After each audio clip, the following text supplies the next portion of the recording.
Point number one, we hold that the standard by which we judge someone else to be a Christian or not is by the care they place in their own day-to-day lives, actively imitating and adhering to what Jesus lived and taught, more than by what denomination or style they identify with, how they feel about themselves, or what set of ideas they give a mental or verbal assent to. I think point number one is fairly self-explanatory, and most real Christians, people that understand anything at all about the gospel and the Christian life and how it works, would understand and agree with that. Point 2a, we hold it self-evident that people who follow someone else must apply the teachings and or directives of the person that they follow. Point 2b, we also hold it self-evident that when and if anyone ceases to apply the words and opinions of said person to their own lives, whether intentionally or unintentionally, they are, by simple, obvious default, no longer the followers of that person, and he is no longer their leader. Point number 3, we hold it self-evident that Jesus Christ is the founder of our faith and religion. If we were followers of a different person, then we would use that person's teaching and example as the basis of our beliefs. But because we say we are followers of Jesus Christ, it is evident that we will take his own words as the basis and natural starting point of our belief system regarding his will for us.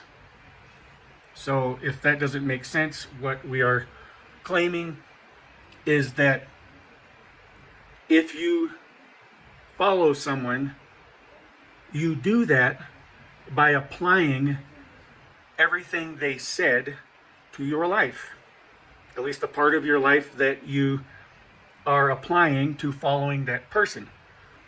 And if you do not take that person's words as the basis for that part of your life that you are committing to that person, you by obvious default are not following that person anymore. If I am running the government of a country and I say that I'm a Marxist, that means I have to literally do everything the way Karl Marx said to do it in my country. If I stop using any of Karl Marx's writings as the basis for the way I run my country, I am no longer following Karl Marx. I might be influenced by him a little bit, but if I'm not actually applying everything he said, I'm not his follower. Okay, so it doesn't matter whether I say I'm a Marxist or not. If I don't do everything exactly the way Karl Marx said to do it, I'm not a Marxist. If you say that you are a Christian, but you're not applying the things that he said, you're not doing things exactly the way he said to do it, you are not a Christian, obviously, by default. Let's move to point number 4. Then, in order to logically adhere to our own claim that we are followers of Jesus, it naturally follows from the above paragraphs that all Christian structures, practices, dogmas, and doctrine must be based on Jesus' own words, and that our personal worldview, aims, goals, lifestyles, and attitudes would be measured against his. Okay, so to put that in other words, if we say that we're followers of Jesus, it logically follows that everything we do and think would be based on the words that he said. Okay? Just like Karl Marx. If I'm a Marxist, everything I do and say has to be based on what he said. But if I stop basing everything I do on what Karl Marx said, I'm no longer a Marxist, regardless of how much I say that I am. Point number 5a. We hold that all writers of the 27 books of the New Testament received their beliefs about God's will directly from Jesus Christ himself, from the words in red that we still have with us today, nothing less and nothing more, and did not teach anything that contradicted the plain, evident meaning of Jesus' words he spoke in their hearing while he was in his physical body. Okay, point number 5b.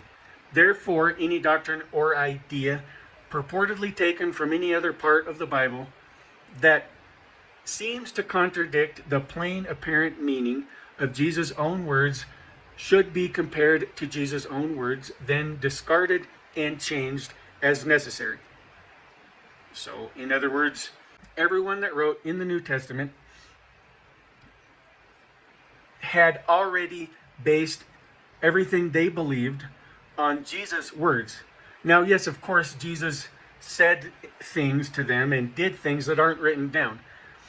But there's nothing extra that Jesus said that we don't have access to that actually matters.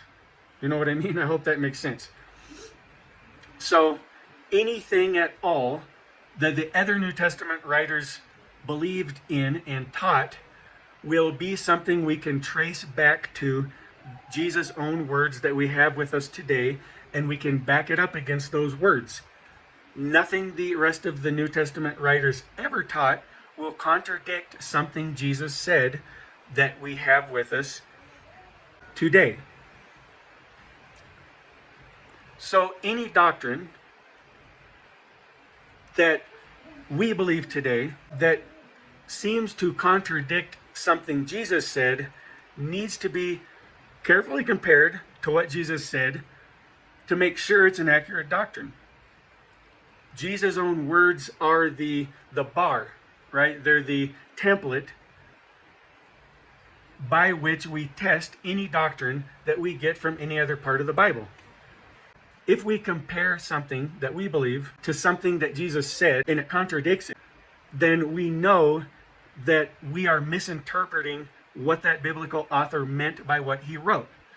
So if we read something in Ephesians, we think that Paul is saying, God doesn't care about your attitude, doesn't care how you act, it's all what's in your heart, and it's all by grace, and God doesn't want anything out of you at all. Just believe and rely on his grace.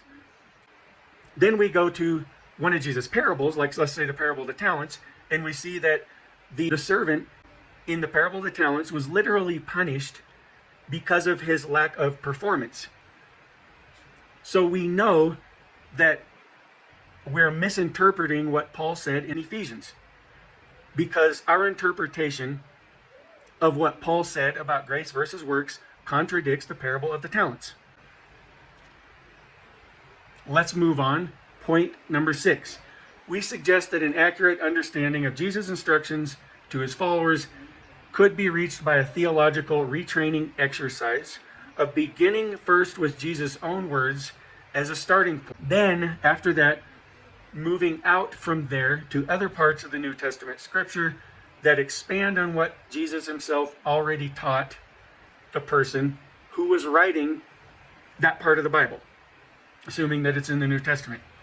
But the reason for this, in point 6, is because that's actually the order in which it happened.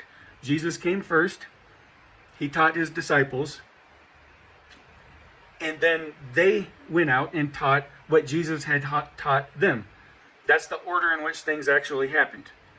So that's the most natural order in which to study the New Testament and arrive at our beliefs and doctrines about God's will for us.